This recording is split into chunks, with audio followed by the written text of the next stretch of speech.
खबर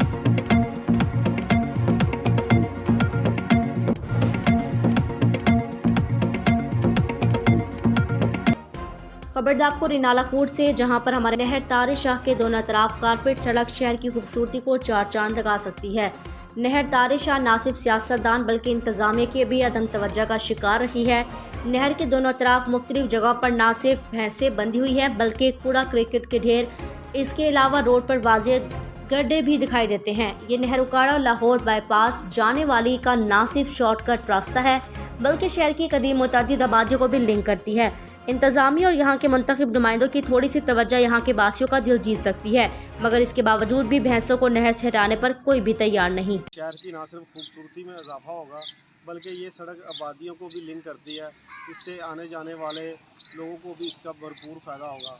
जबकि अंदरूनी बाईपास से दूसरे बाईपास तक ये आपस में सड़क को मिलाती है, तो